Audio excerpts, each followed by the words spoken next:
বন্ধু, আমি পুলক বাগচি। আজকে আমাদের আলোচ্য বিষয় teamwork under soft skill. Teamwork মানে যৌথ প্রচেষ্টা। আদিম যুগ থেকেই মানুষ সঙ্ঘবদ্ধ, কারণ খাদ্য সংগ্রহ, শিকার, বাসস্থান এবং হিংস্র পশুদের থেকে আত্মরক্ষা এর কোনোটাই একাকী করা সম্ভব ছিল না। তাহলে আমাদের জীবন ধারণ এবং রুজি রুটির পক্ষে টিমওয়ার্ক একটা অত্যন্ত জরুরি ব্যাপার। টিমওয়ার্ক মানে হচ্ছে কোলাবোরেশন, কোঅপারেশন এবং কনফ্লিক্ট রেজলিউশন। কোলাবোরেশন মানে যৌথ প্রচেষ্টা, কোঅপারেশন মানে সহযোগিতা এবং কনফ্লিক্ট রেজলিউশন মানে বিবাদ নিষ্পত্তি। একটা পুরনো গল্প দিয়েই শুরু করা যাক। একটা লাঠি খুব সহজেই ভেঙে ফেলা যায়, কিন্তু একটা লাঠির বান্ডিলকে কখনোই ভাঙা যায় না। আমরা যৌথভাবে যে কোনো ঝড় ঝাপটা বিপদের সামনে দাঁড়াতে পারি, কিন্তু যখনই আমরা একাকী হয়ে যাব তখনই আমরা পড়ে যাই, দুর্বল হয়ে যাই। বন্ধু, teamwork is a most important component of the soft skill. It is a core component of the soft skill. মানে মানবিক দক্ষতার মূল একটা উপাদান। টিমওয়ার্ক মানে কিন্তু একটা ঘরে বসে আলোচনা করা না। টিমওয়ার্ক মানে কোঅপারেশন এবং কোলাবোরেশন, একে অপরকে সহযোগিতা করা। একটা লক্ষ্যে পৌঁছানোর জন্য দলবদ্ধভাবে প্রচেষ্টা, দলবদ্ধভাবে যৌথ লক্ষ্যের দিকে এগিয়ে যাওয়াকেই টিমওয়ার্ক বলে। এটাই কোলাবোরেশন এবং কোঅপারেশন। ধরুন, একজন ক্রিকেটার ব্যাট করছেন, একজন বল করছেন এবং অপরেরা ফিল্ডিং করছেন, কিন্তু প্রত্যেকের লক্ষ্য একটাই, কি করে ম্যাচটা জেতা যায়। একটা ফুটবল টিমে একজন প্লেয়ারের পক্ষে একা কি কোনো গোল করা সম্ভব? না, এটা অসম্ভব ব্যাপার। তেমনি একই ব্যাপার কোনো কর্পোরেট কোম্পানিতে। ম্যানেজার, সুপারভাইজার, ক্লার্ক, ড্রাইভার সবাই মিলেই একটা টিম। লক্ষ্য একটাই, কাস্টমারকে খুশি করা, টার্গেটেড গ্রুপকে খুশি করা। তিনটে প্রধান কারণের জন্য টিমওয়ার্ক জরুরি। একটা হচ্ছে মোর আইডিয়া, মানে বেশি ধারণা। একটা মানুষের একটাই ধারণা, পাঁচটা মানুষের পাঁচটা। যত বেশি ধারণা তত কাজের কোয়ালিটি বাড়বে। কোনো মানুষই সব কিছু জানেন না, কিন্তু প্রত্যেক মানুষই কিছু কিছু জানেন। এই কিছু কিছু জানাগুলোকে যদি এক জায়গায় করা যায়, তাহলেই আমরা অনেক কিছু জানতে পারি। এবারে আসি ফার্স্ট সলিউশন, মানে দ্রুত সমাধান।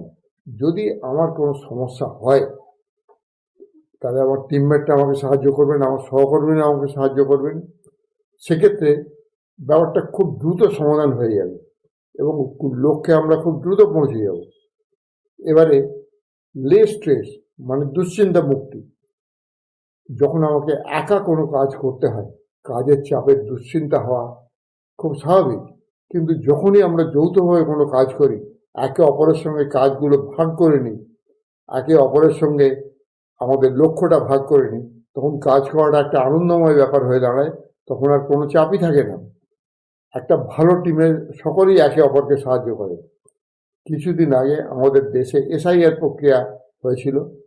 এসআইআর হচ্ছে একটা নিয়মমাফিক প্রক্রিয়া, যেটা সময় অন্তর হয়ে থাকে।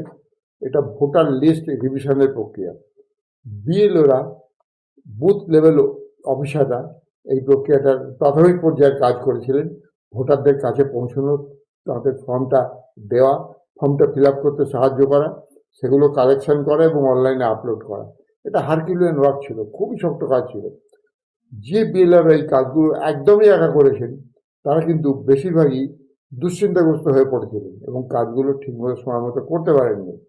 কিন্তু যারা অপর বিএলওদের সঙ্গে আলোচনা করেছেন, অপর অফিসারদের সঙ্গে আলোচনা করেছিলেন এবং নিজেদের সমস্যা, নিজেদের অভিজ্ঞতা ভাগাভাগি করে নিয়েছিলেন, তারা কিন্তু মোটামুটি সময়ে কাজটা সফলভাবেই করতে পেরেছিলেন। সুতরাং এটাই হচ্ছে কোলাবোরেশন, এটাই হচ্ছে কোঅপারেশন। এবার কনফ্লিক্ট রেজলিউশন, যেখানেই মানুষ সেখানেই একটা কনফ্লিক্ট, অর্থাৎ বিবাদের সম্ভাবনা থাকে। এটা কর্পোরেট কোম্পানিতেও হয়, স্পোর্টস বিভাগেও হয় এবং সরকারি ডিপার্টমেন্টেও হওয়ার একটা সম্ভাবনা থাকে। কিন্তু একটা ভালো টিমে কখনোই একে অপরের বিরুদ্ধে লড়াই করেন না। যদি তারা দ্বিমত হন, যদি ডিফারেন্স অফ ওপিনিয়ন হন, তারা এক জায়গায় বসে আলোচনা করে একে অপরের মতকে গুরুত্ব দিয়ে একটা মধ্যপন্থায় আসেন এবং তারা এটাকে দ্রুত সমাধান করার চেষ্টা করেন।